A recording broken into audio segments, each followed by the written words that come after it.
Hello everyone, study for you में आपका स्वागत है। आज हम देखेंगे भारतीय राष्ट्रीय कांग्रेस के प्रमुख अधिवेशन। इसके बाद हम इसी से एमसीक्यू देखेंगे। इसी से रिलेटेड मैंने एमसीक्यू बना के रखे हैं और हिस्ट्री कुछ इंपॉर्टेंट एमसीक्यू हैं।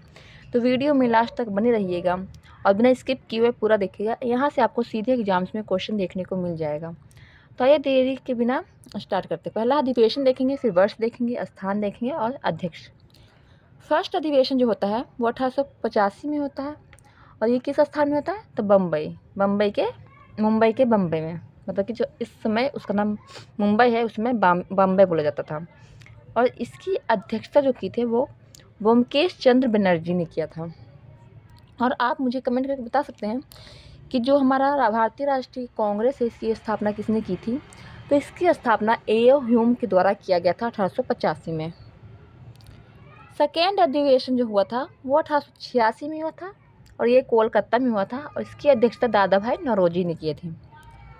थर्ड अधिवेशन जो हुआ था 1887 में, ये चेन्नई के मद्रास में हुआ था इसकी स्थापना और इसके जो है बदरुद्दीन तैयब जी ने पहले किए थे अध्यक्षता। और बदरुद्दीन तैयब जी प्रथम मुस्लिम थे जो कि भारतीय राष्ट्रीय कांग्रेस के मुस्लिम अध्यक्ष बनते हैं। चौथा अधिवेशन 1888 में होता है और ये इलाहाबाद में होता है। जॉर्ज यूल जो कि पहले ब्रिटिश अध्यक्ष थे उन्होंने किया था।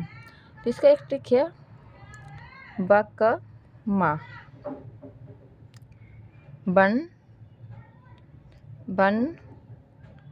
टू। बी से बम्बई हो जाएगा, के से कोलकाता हो जाएगा, एम से मद्रास हो जाएगा और ए से इलाहाबाद। और बी से बनर्जी, एन से नौरोजी, टी से तैयब जी और यू से यूल, मतलब कि बकमा बंटू। ये एक ट्रिक है जिससे आप याद कर सकते हैं 4 अधिवेशन। फिफ्थ अधिवेशन जो होता है वो 1889 में होता है, ये भी बम्बई में होता है और विलियम बेडरसन इनके अध्यक्ष रहते हैं। छठा अधिवेशन जो होता है वो 1890 में होता है और यह कलकत्ता में होता है और इसकी अध्यक्षता पंडित नरेंद्र दत्त सेन करते हैं। 11वां अधिवेशन 1885 में होता है जो कि पूना में होता है। इसकी अध्यक्षता सुरेंद्र नाथ बनर्जी करते हैं। और आपको पता होगा कि 1885 में जो सुरेंद्र नाथ बनर्जी हैं वो अध्यक्षता करते हैं। अगला प्रश्न है 18वां अधिवेशन। इसमें जो कि इम्पोर्टेंट अधिवेशन है उसी को कवर किया गया है, तो ये भी आप ध्यान रखिएगा। 18वां अधिवेशन 1902 में होता है जो कि इलाहाबाद में होता है, ये भी सुरेंद्र नाथ बनर्जी करते हैं। 19वां अधिवेशन 1903 में होता है जिसमें कि मद्रास में होता है, इसकी अध्यक्षता लाला लाजपत राय करते हैं। 21वां अधिवेशन 1905 में होता है जो बनारस में होता है, इसकी अध्यक्षता गोपाल कृष्ण गोखले करते हैं।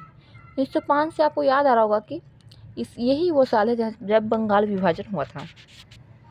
22वां अधिवेशन 1906 में हुआ था, ये कलकत्ता में हुआ था, इसकी अध्यक्षता दादा भाई नौरोजी करते हैं। इसमें स्वराज का प्रस्ताव आता है। 23वां अधिवेशन 1907 में होता है और इसमें क्या होता है, गरम दल नरम दल 2 भाग में बढ़ जाता है। और 1906 में क्या होता है, मुस्लिम लीग की स्थापना होती है। तो 1907 में सूरत अधिवेशन होता है जिसकी अध्यक्षता रास बिहारी घोष कर रहे होते हैं। इसमें क्या होता है, नरम दल और गरम दल में विभाजन हो जाता है। 25वां अधिवेशन 1909 में होता है और ये लाहौर में होता है और इसके अध्यक्षता मदन मोहन मालवीय कर रहे होते हैं। 26वां अधिवेशन 1910 में होता है और इसमें इलाहाबाद में ये होता है, इसकी जो अध्यक्षता वो विलियम बेडरसन कर रहे होते हैं। फिर आता है 31वां अधिवेशन 1916 में, ये लखनऊ में होता है और इसकी जो अध्यक्षता अंबिका चरण मजुमदार कर रहे होते हैं। इसमें क्या होता है, 31वां अधिवेशन 1916 वाले अधिवेशन में कि गरम दल और नरम दल में जो विभाजन होता है उसमें लखनऊ पैक्ट होता है, कि उसमें नरम दल, गरम दल और मुस्लिम लीग सब मिक्स हो जाते हैं, मिल जाते हैं। फिर आता है 32वां अधिवेशन 1917 में होता है और ये कलकत्ता में होता है, इसकी अध्यक्षता एनी बेसेंट करती है और ये प्रथम महिला अध्यक्ष बनती है भारतीय राष्ट्रीय कांग्रेस की। 33वां अधिवेशन 1918 में होता है जो कि दिल्ली में होता है और इसकी अध्यक्षता मदन मोहन मालवीय कर रहे होते हैं। 35वां अधिवेशन 1920 में होता है, ये नागपुर में होता है। इसकी अध्यक्षता CR दास करते हैं और इसी अध्यक्षता में जो है असहयोग आंदोलन का प्रस्ताव आता है और 1920 से ही असहयोग आंदोलन स्टार्ट होता है। 36वां अधिवेशन 1921 में होता है अहमदाबाद में। इसकी अध्यक्षता हकीम अजमल खान कर रहे होते हैं। फिर आता है 37वां अधिवेशन जो कि 1922 में होता है गया में, बिहार के। इसकी अध्यक्षता चित्तरंजन दास कर रहे होते हैं। फिर 39वां अधिवेशन आता है 1924 में और ये बेलग्राम में होता है। इसकी अध्यक्षता महात्मा गांधी जी के द्वारा किया जाता है और गांधी जी द्वारा अध्यक्षता किया गया एकमात्र यही अधिवेशन है बेलग्राम। बेलग्राम जरूर देखिए, पहला ग्राम में अधिवेशन नहीं हुआ है। जो एक होता है मात्र गांव में अधिवेशन, आप उससे कमेंट करके बताइए कहाँ पे होता है, उसकी अध्यक्षता कौन करता है। फिर आता है 40वां अधिवेशन 1925 में होता है, ये कानपुर में होता है और सरोजिनी नायडू है जिसकी अध्यक्षता कर रही होती है और ये प्रथम भारतीय महिला अध्यक्ष बनती है। इनिवेशन जो है वो कोलकाता 1917 में करती है और वो प्रथम महिला अध्यक्ष होती है, लेकिन ये प्रथम भारतीय महिला अध्यक्ष होती हैं। 42वां अधिवेशन 1927 में होता है जो कि मद्रास में होता है। इसकी अध्यक्षता MA अंसारी कर रहे होते हैं। फिर आता है 44वां अधिवेशन 1929 में लाहौर में। इसकी अध्यक्षता जवाहरलाल नेहरू करते हैं और इसी में पूर्ण स्वराज का प्रस्ताव आता है। फिर आता है 45वां अधिवेशन 1931 में कराची में होता है, जिसकी अध्यक्षता सरदार वल्लभ भाई पटेल करते हैं और 1931 में ही गांधी इरविन समझौता होता है। फिर 50वां अधिवेशन होता है 1936 में, ये लखनऊ में होता है और ये जवाहरलाल नेहरू इसकी अध्यक्षता कर रहे होते हैं। फिर 51वां अधिवेशन होता है 1937 में, ये फैजपुर में होता है जिसकी अध्यक्षता जवाहरलाल नेहरू कर रहे थे। ये फैजपुर में जो अध्यक्षता होती है 1937 में, ये वही अधिवेशन जो गांव में होती है। 54वां अधिवेशन 1940 में होता है जो कि रामगढ़ में और मौलाना अबुल कलाम आज़ाद इसकी अध्यक्षता करते हैं। 40 से लेके 45 तक जो अधिवेशन होते हैं, इस 5 साल मौलाना अबुल कलाम आज़ाद ही होते हैं, इसकी अध्यक्षता करते हैं 5 साल और सबसे ज़्यादा अधिवेशन यही करते हैं और सबसे यंग भारतीय राष्ट्रीय कांग्रेस की अध्यक्षता करने वाले भी मौलाना अबुल कलाम आज़ाद ही हैं। फिर आता 55वां अधिवेशन 1946 में, ये मेरठ में होता है और JP कृपलानी करते हैं। एक क्वेश्चन पूछा जाता है कि स्वतंत्रता भारत के जब स्वतंत्र हो रहा था तो उस समय भारतीय राष्ट्रीय कांग्रेस कौन था, तो JP कृपलानी ही थे। आज हम 10 MCQ देख लेते हैं उसी से रिलेटेड। भारतीय राष्ट्रीय कांग्रेस का पहला अधिवेशन कब और कहाँ हुआ है, तो ये 1885 में बम्बई में हुआ है। मैंने भी बताया था बकमा बंटू, 1885 में इसकी स्थापना होती है। अध्यक्षता भी कौन करते हैं आप मुझे बताइएगा कमेंट करके। तो 3 सेकंड का मैं टाइम देती हूँ, 1 2 3।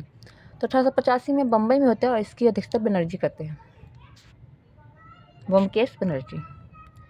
अगला प्रश्न है भारतीय राष्ट्रीय कांग्रेस के पहले अध्यक्ष कौन थे, तो वही क्वेश्चन आ गया, ब्योमेश चंद्र बनर्जी। अगला प्रश्न है कांग्रेस का कौन सा अधिवेशन गर्म दल और नरम दल विभाजन के लिए प्रसिद्ध है, तो 1907 का अधिवेशन जो होता है सूरत में, उसी में कांग्रेस में गर्म और नरम दल में विभाजन हो जाता है। तो इसमें ऑप्शन नंबर C हो जाएगा 1907। अगला प्रश्न है भारतीय राष्ट्रीय कांग्रेस की पहली महिला अध्यक्ष कौन थी, तो इससे पहली महिला अध्यक्ष पूछी गई है, तो इसमें एनी बेसेंट हो जाएगी, ऑप्शन नंबर B हो जाएगा हमारा राइट आंसर। अगला प्रश्न है कांग्रेस का वह कौन सा अधिवेशन है जिसमें पूर्ण स्वराज का प्रस्ताव पारित किया गया, तो पूर्ण स्वराज का जो प्रस्ताव आया था वो 1929 लाहौर अधिवेशन में, जिसकी अध्यक्षता जवाहरलाल नेहरू करते हैं। तो ऑप्शन नंबर B हो जाएगा राइट आंसर। इसमें एक ऑप्शन होता कट गया, सॉरी। गांधी जी ने किस वर्ष कांग्रेस अधिवेशन की अध्यक्षता की थे, तो गांधी जी 1924 में बेलग्राम में अध्यक्षता करते हैं। तो इसमें ऑप्शन नंबर B हो जाएगा हमारा राइट आंसर। ये नीचे आ गया ऑप्शन 1924 का बेलग्राम अधिवेशन। अगला प्रश्न है भारतीय राष्ट्रीय कांग्रेस के पहले मुस्लिम अध्यक्ष कौन थे, तो पहले मुस्लिम अध्यक्ष बदरुद्दीन तैयब जी हो जाएंगे। ऑप्शन नंबर हमारा ए हो जाएगा राइट आंसर। अगला प्रश्न है, भारतीय राष्ट्रीय कांग्रेस का पहला अधिवेशन किस गवर्नर जनरल के कार्यकाल में हुआ था? ऑप्शन है, ये नहीं बताया गया तो आप मुझे बताइए। ऑप्शन में है Lord Lytton, Lord Dufferin, Lord Ripon, Lord Curzon. तो इसमें हमारा आंसर हो जाएगा लॉर्ड डफरीन। 1885 में भारत के गवर्नर जनरल लॉर्ड डफरीन होते हैं और इन्हीं के समय में भारतीय राष्ट्रीय कांग्रेस की स्थापना होती ए होम के द्वारा। तो इसका ऑप्शन नंबर बी हो जाएगा राइट आंसर। और कर्जन जब थे वो 1905 के दौरान थे और इस समय बंगाल का विभाजन हुआ था। लिटल के समय भी एक काम हुआ है कि जो यूपीएससी होता है, जैसे सिविल सर्विस कहते हैं, उसमें जो इस उम्र सीमा है अधिकतम वो 21 वर्ष से घटाकर 18 वर्ष कर दी थी और रिपन ने फिर वापस इसको 18 से 21 वर्ष किया था। अगला प्रश्न है, भारतीय राष्ट्रीय कांग्रेस के कराची अधिवेशन 1931 में मुख्य रूप से किस विषय पर चर्चा हुई थी? तो 1931 में सरदार वल्लभ भाई पटेल के द्वारा इसकी अध्यक्षता की जाती है और उस समय गांधी इरविन समझौता होता है और मौलिक अधिकार की बात होती है। तो ये ऑप्शन नंबर हमारा सी हो जाएगा राइट आंसर। अगला प्रश्न है, 1946 के मेरठ अधिवेशन में कांग्रेस अध्यक्ष कौन थे? तो ये लास्ट में जब हम देख तो लास्ट लाइन यही था, तो आप देख लीजिए ऑप्शन क्या क्या है। जवाहरलाल नेहरू, सरदार पटेल, जेवी कृपलानी, मौलाना अबुल कलाम आज़ाद। तो जवाहरलाल नेहरू के समय में 1929 का लाहौर अधिवेशन होता है, और भी होते हैं। इसमें स्वराज, पूर्ण स्वराज का मांग किया जाता है। सरदार पटेल तो 1931 में होते हैं कराची अधिवेशन। जेपी कृपलानी होते हैं जो 1946 में मेरठ अधिवेशन करते हैं और मौलाना अबुल कलाम जो आज़ाद है वो 1940 से लेके 45 तक अध्यक्षता करते हैं। तो इसमें 1946 का पूछा गया है, तो इसमें ऑप्शन नंबर सी हो जाएगा जेपी कृपलानी। आगे मैंने और ऐड कर लिया 10 क्वेश्चन, तो आप ये और देख लीजिएगा। भारतीय राष्ट्रीय कांग्रेस का दूसरा अधिवेशन कहाँ हुआ? मैंने आपको टिप बताया था, बकमा बंटू। बी से बम्बई हो जाएगा पहला अधिवेशन, के से कोलकाता हो जाएगा सेकेंड अधिवेशन, एम से मद्रास हो जाएगा थर्ड अधिवेशन, ए से इलाहाबाद हो जाएगा फोर्थ अधिवेशन। इसके अध्यक्षता बी से बनर्जी, एन से नरोजी, टी से तैयब जी, यू से यूले। तो इसमें पूछा गया है कि दूसरा अधिवेशन कब हुआ था? तो बकमा। तो बी से बम्बई, दूसरा कलकत्ता, तो ऑप्शन नंबर बी हो जाएगा कलकत्ता।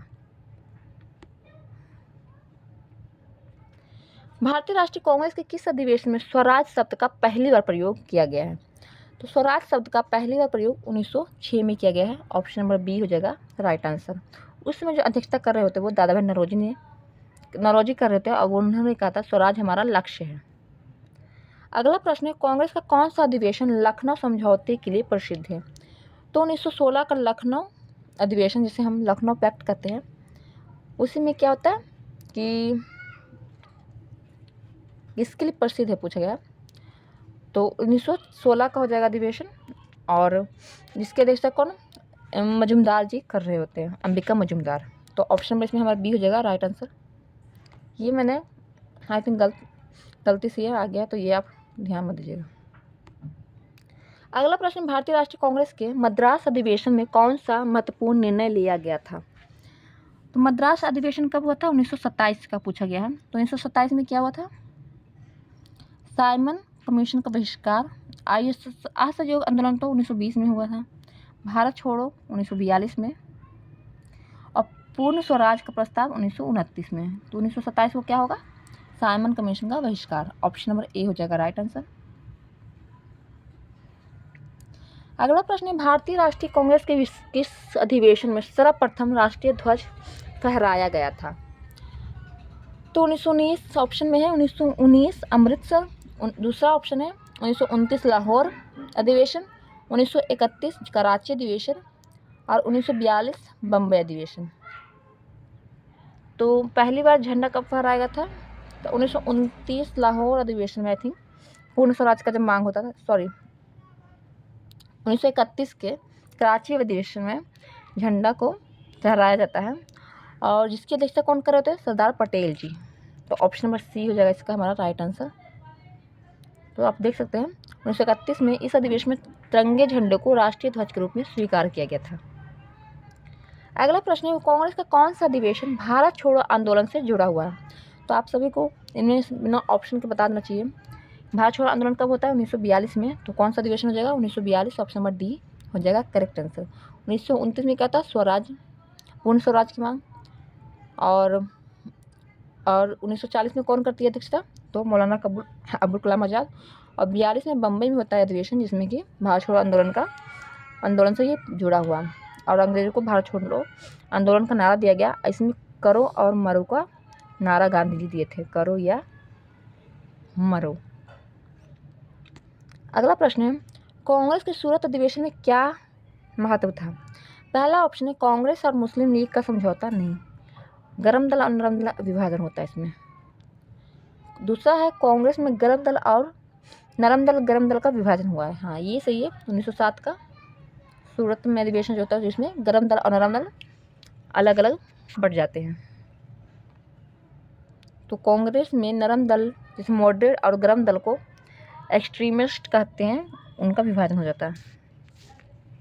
अगला प्रश्न है, भारतीय राष्ट्रीय कांग्रेस के प्रथम भारतीय महिला अध्यक्ष कौन है? जैसे भारतीय लगा हुआ, अगर ये क्वेश्चन भारतीय राष्ट्रीय कांग्रेस की पहली महिला अध्यक्ष पूछे तो एनी बेसेंट हो जाएगा, लेकिन भारतीय लगे तो Sarojini Naidu. Option number C हो जाएगा राइट आंसर। और ये कानपुर अधिवेशन करती हैं 1925 में। कांग्रेस के किस अधिवेशन में गांधी इरविन समझौते को स्वीकार किया गया था? तो गांधी इरविन समझौता 1931 में होता है। और 1931 के कराची आंदोलन में, जिसमें सरदार पटेल जी जिसकी अध्यक्षता कर रहे थे, उसमें गांधी इरविन समझौते को स्वीकार किया गया था। ऑप्शन नंबर बी हो जाएगा राइट आंसर। अगला प्रश्न है, 1920 में नागपुर अधिवेशन का क्या महत्व था?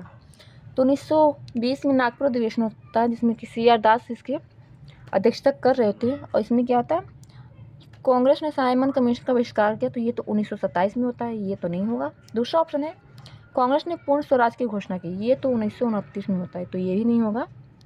असहयोग आंदोलन का प्रस्ताव पारित किया गया। हाँ, असहयोग आंदोलन 1920 से रिलेटेड है, तो यही प्रस्ताव पारित किया गया था। ऑप्शन नंबर सी हो जाएगा राइट आंसर। और भारत छोड़ो आंदोलन शुरू हुआ था, तो ये 1942 में हुआ था। अब हम देखेंगे आधुनिक भारत के इतिहास के MCQ। प्लासी का युद्ध। तो प्लासी का युद्ध कब हुआ था? 1757 में। ऑप्शन नंबर ए हो जाएगा राइट आंसर। प्लासी के युद्ध में सिराजुद्दौला और लॉर्ड क्लाइव के बीच में होता है, जो कि बंगाल के नवाब होते हैं सिराजुद्दौला, और अंग्रेज का नेतृत्व क्लाइव कर रहे होते हैं। और 1757 में प्लासी का युद्ध होता है। इसमें ऑप्शन नंबर हमारा ए हो जाएगा राइट आंसर। अगला प्रश्न, प्लासी के युद्ध में अंग्रेज का सामना किससे हुआ था? तो प्लासी का युद्ध 1757 में तो हुआ था, और मैंने अभी जस्ट बताया आपको कि सिराजुद्दौला और लॉर्ड क्लाइव के बीच में हुआ था। तो इसमें हमारा ऑप्शन नंबर बी हो जाएगा सिराजुद्दौला। अगला प्रश्न है, बक्सर का युद्ध, बैटल ऑफ बक्सर कब हुआ था? तो बैटल ऑफ बक्सर हुआ था 1764 में। और इसमें 3 गुट रहते हैं, मीर कासिम और शाह आलम द्वितीय और शुजाउद्दौला। और अंग्रेज़ों का जो नेतृत्व कर रहे थे वो हेक्टर मुनरो कर रहे थे, जिसमें कि अंग्रेज लोग जीत जाते हैं। तो इसमें हमारा ऑप्शन नंबर 1764 हो जाएगा। और 1765 में इलाहाबाद की संधि होती है। अगला प्रश्न है, बक्सर के युद्ध में अंग्रेजों का सामना किन शक्तियों से हुआ था? तो बंगाल के नवाब थे, मुगल सम्राट थे और अवध के नवाब। तो इसमें हमारा ऑप्शन नंबर ए हो जाएगा। बंगाल की तरफ से कौन थे? शुजाउद्दौला, अवध के मीर कासिम, और मुगल सम्राट थे शाह आलम द्वितीय। अगला प्रश्न है, ब्रिटिश भारत का पहला गवर्नर जनरल कौन था? तो ब्रिटिश भारत का पहला गवर्नर जनरल पूछ रहा है भारत का, तो इसमें हो जाएगा हमारा Lord William Bentinck. Lord William Bentinck पहले भारत के गवर्नर जनरल बनते हैं। और ये जो डलहौजी है, ये 1857 के क्रांति के समय, उससे पहले लॉर्ड डलहौजी जब ट्रेन बनती है, 1853 में ट्रेन चलती है, तब लॉर्ड डलहौजी ही रहते हैं। और कर्जन 1905 में। विलियम बेंटिक 1933 के आसपास रहते हैं, ये भी आप ध्यान रखिएगा। अगला ऑप्शन है, क्वेश्चन है, भारत में अस्थायी बंदोबस्त की शुरुआत किसने की थी? तो परमानेंट सेटलमेंट की शुरुआत किसने की थी? पहला ऑप्शन है लॉर्ड ब्लेजली, दूसरा ऑप्शन है लॉर्ड कर्जन, तीसरा ऑप्शन है लॉर्ड डलहौजी, चौथा ऑप्शन है लॉर्ड कॉर्नवालिस। तो परमानेंट सेटलमेंट, जिसे हम अस्थायी बंदोबस्त कहते हैं, इसकी शुरुआत लॉर्ड कॉर्नवालिस के द्वारा की गई थी। तो इसमें हमारा ऑप्शन नंबर डी हो जाएगा राइट आंसर। ब्लेजली किससे संबंधित है? तो ये संबंधित है किससे, आप मुझे बताइएगा। ये डलहौजी हड़प नीति से संबंधित है। और आप मुझे कमेंट करके बताइए कि ब्लेजली किससे संबंधित है और कर्जन किससे संबंधित है। मैंने पीछे भी बताया आपको, बंगाल विभाजन से। अगला प्रश्न है, सती प्रथा किसके शासनकाल में प्रतिबंध हुआ था? भारत के पहले गवर्नर जनरल बनते हैं, उन्हीं के समय में सती प्रथा प्रतिबंध होता है। ऑप्शन नंबर ए हो जाएगा राइट आंसर। अगला प्रश्न है, विधवा पुनर्विवाह अधिनियम, जिससे विंडो रिमैरिज एक्ट, किसके प्रयासों से पारित हुआ था? तो ये ईश्वर चंद्र विद्यासागर। ऑप्शन नंबर हमारा ए हो जाएगा राइट आंसर। और राजा राम मोहन राय के प्रयासों से सती प्रथा जो एक्ट है बंद होता है, सती प्रथा में रोक लगता है, विलियम बेंटिक के द्वारा किया जाता है। तो इसका ऑप्शन नंबर हमारा ए हो जाएगा राइट आंसर। और दयानंद सरस्वती आर्य समाज से संबंधित है, ये भी आप याद रखिएगा। अगला प्रश्न है, कौन सा governor general doctrines of lapse हड़प नीति के लिए प्रसिद्ध है? तो अभी मैंने पीछे बताया था कि डॉक्ट्रिन ऑफ लैप्स किससे संबंधित है हड़प नीति? तो डलहौजी से। ब्लेजली से आप मैंने कहा था कमेंट करके बताने के लिए, मुझे अभी याद आ गया। सहायक संधि, सहायक संधि से लॉर्ड वेलेस्ली संबंधित है। और हड़प नीति डलहौजी।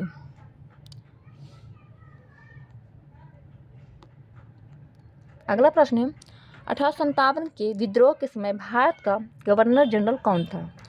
तो 1857 के क्रांति के समय लॉर्ड कैनिंग होते हैं, और उससे ठीक पहले जब ट्रेन चलती है 1853 में, तो डलहौजी होते हैं। और डाक टिकट के लिए भी लॉर्ड डलहौजी का नाम आता है। तो 1857 में लॉर्ड कैनिंग के समय 1857 का क्रांति होता है। तो इसमें हमारा ऑप्शन नंबर बी हो जाएगा राइट आंसर।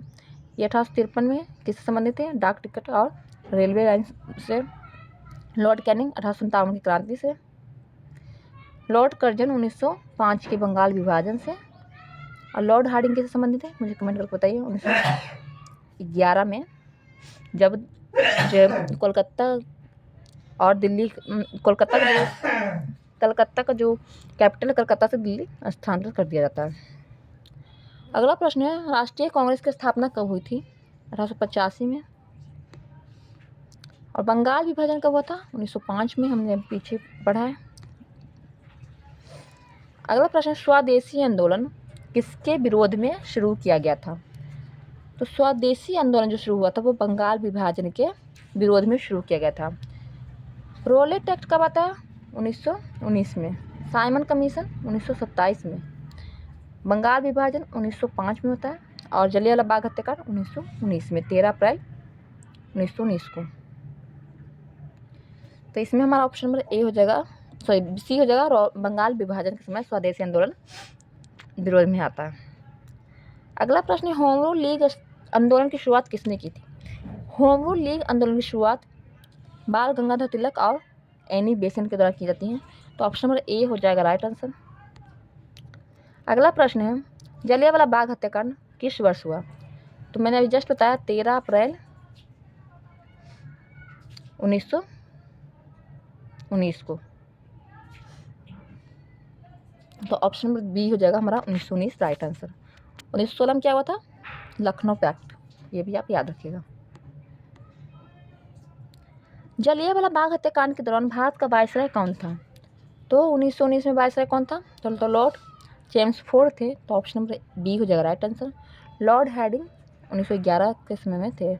डलहौजी 1853 में। खिलाफत आंदोलन का नेतृत्व किसने किया था?